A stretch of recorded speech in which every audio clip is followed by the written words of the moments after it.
আসসালামু আলাইকুম। আশা করি সকলে ভালো আছেন। তো সাইপ্রাসের ওয়েদারটা চেঞ্জ হইতেছে, এই জন্য শরীর ওরকমভাবে ভালো না, তাই ভিডিও আপলোড করতে পারতেছি না। তো রিসেন্টলি যারা কমেন্ট করেন যে ভাই আমাদের 28 তারিখের আগে বা ভিসা বন্ধ হওয়ার আগে যাদের অ্যাপ্লাই করা হয়েছে তাদের ভিসাটা কি উঠবে নাকি, বা আপনার অনেকের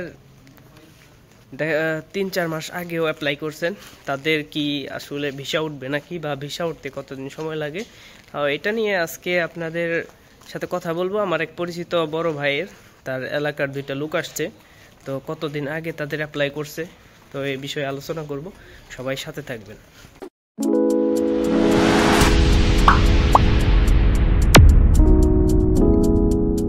রিসেন্টলি 2টা লোক আসছে আমার এক পরিচিত বড় ভাইয়ের, তো তার এলাকার লোক আর কি 2টা নিয়ে আসছে। এজন্য ভাবলাম আপনাদের সাথে শেয়ার করি বিষয়টা। যারা 2025 সালে ভিসা বন্ধ হওয়ার আগে বা 28 তারিখে আগে অ্যাপ্লাই করছিলেন, আবেদন করছেন, বা 2 মাস 6 মাস আগে যারা আবেদন করছেন, তারা বিশেষ করে ভিডিওটা দেখবেন। আর আপনার যদি বন্ধু বান্ধব আসতে চায় সাইপ্রাস, অবশ্যই ভিডিওটা শেয়ার করে দিবেন, কারণ এই ভিডিওতে এমন একটা ইনফরমেশন দিতে যাচ্ছি যে যেটা দেখলে হয়তো বা আপনি বুঝতে পারবেন আপনার তুর্কি সাইপ্রাসের যে ভিসা প্রসেসিংটা কিভাবে করে, বা কোন সময় কি পেপারটা বের হয়, কোন পেপারটা বের হইলে আপনি বুঝবেন আপনার ভিসার প্রসেসিংটা চলমান আছে, বা ভিসাটা উঠবে অল্প কিছুদিনের ভিতরে। বা অনেকেই হয়তো বুঝতে পারেন না যে আপনার দালাল বলতেছে সব পেপার রেডি, সবকিছু রেডি, তো তোমার ভিসাটা 1 মাস 2 মাসের ভিতরে উঠে যাবে। আসলে এটা কতটুকু সত্য, তো এটা একমাত্র এই পেপারগুলা দেখলে বুঝতে পারবেন। যেমন স্ক্রিনে যে পেপারটা দেখতেছেন, এটা হইতেছে বাসবুরু পেপার বা আবেদন পেপার।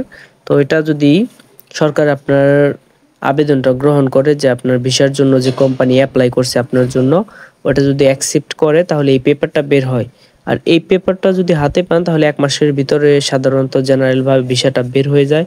তো কিছু কোম্পানি আছে হয়তো এই পেপারটা বের হওয়ার পরেও ইচ্ছাকৃতভাবে তার লোকের হয়তো প্রয়োজন নেই, বা হয়তো বা কিছুদিন পরে প্রয়োজন হইতে পারে, এই ক্ষেত্রে তারা একটু লেট করে ভিসাটা উঠায়।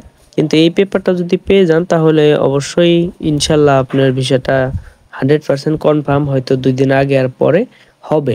তো আপনারা যারা এই পেপারটা পাইছেন, এই বাসবুরু পেপারটা, তারা অবশ্যই কিউআর কোডটা স্ক্যান করে দেখে নেবেন। যদি আপনার পুলিশ ক্লিয়ারেন্স শ্রম মন্ত্রণালয় থেকে আপনার অনুমোদন হয়ে যায়, তাহলে আপনার 80 থেকে 90% কাজ শেষ। এখন শুধু কোম্পানি যে আপনার ব্যাংক ড্রাফটটা আছে, ব্যাংক ড্রাফটটা করলে আপনার ভিসাটা বের হয়ে যাবে। এই জন্য আপনারা দালাল কাছে এই পেপারটা পাইছেন নাকি অবশ্যই কমেন্ট করে জানাবেন। আর যেসব ভাইয়েরা এখনো পর্যন্ত এই পেপারটা পান নাই, তাদের ভিসা অনিশ্চিত, তাদের বলা সম্ভব না যে কতদিন পর তার ভিসাটা উঠবে। একমাত্র এই পেপারটাই আপনার প্রথম ধাপ। এই পেপারটা হাতে পাওয়া মানে আপনি যদি জেনারেল ভাবে 1 মাসের ভিতরে ভিসাটা বের হবে।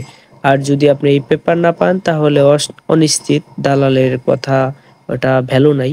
তো মুখের কথায় হয়তো দালাল এমন হইতে পারে আপনার বাসবুর পেপারটা হাতে পাইছে কিন্তু দিতেছে না, কয়েকটা কারণে দেয় না। প্রথমত আপনার কিছু কোম্পানি আছে এদের সাথে, দালালের সাথে কন্টাক্ট করে যে আমি বেতন কম দেব, বা আমি ইন্ডিভিজুয়াল লোক নিয়ে আসবো। এরকম ভাবে কন্টাক্ট করলে ওই সময় আপনার বাসবুর পেপারটা দেয় না। কারণ বাসবুর পেপারের মধ্যে আপনার কোম্পানির নাম বা কোম্পানি কোন জায়গায় অবস্থিত এগুলো লেখা থাকে। তো এই কারণে অনেকে দালাল আর কি বাসবুর পেপারটা বা ভিসার পেপার দেয় না, বা ফেক ভাবে এডিট করে দেয়। তো এর জন্য আপনারা অবশ্যই চেক করবেন যে আপনার বাসবুর বা ভিসার পেপারটা অরিজিনাল নাকি। তো রিসেন্টলি যে পাসপোর্টে ভিসাগুলো উঠতেছে, তো এটা আপনার 28 তারিখের আগে, তারপর আপনার 6 মাস, এক বছর আগে যেগুলো অ্যাপ্লাই করা ছিল, ওই সব ভিসাগুলো উঠতেছে যেগুলা সরকারে অ্যাকসেপ্ট করছিল। যেমন আমার বড় ভাইটার তার যে 2টা ভিসা উঠছে, সে ভিসাটা বন্ধ হওয়ার 1 মাস আগে অ্যাপ্লাই করছিল। অ্যাপ্লাই করার পরে তারপর ভিসাটা উঠছে। এখন ভিসাগুলো একটু স্লো উঠতেছে, কিন্তু যেসব ভিসাগুলো উঠতেছে সেগুলো আগের অ্যাপ্লাই করা ছিল, সরকার অনুমোদন দিছে বা অনুমোদন পাইছে, সরকারের খাতায় তাদের নাম উঠছে। এজন্য যাদের বাসবুর পেপারগুলা বের হয়েছিল, একমাত্র তাদেরই ভিসাগুলা এখন উঠতেছে। ভিসা বন্ধ, তারপর ভিসা উঠতেছে। এজন্য সবাই পেপারগুলা একটু মিলিয়ে দেখবেন যে আপনাদের এই পেপারগুলো পাইছেন নাকি। ভিডিওটা ভালো লাগলে অবশ্যই লাইক কমেন্ট করবেন। আর সাইপ্রাসে আপনার যদি কোনো ভাই ব্রাদার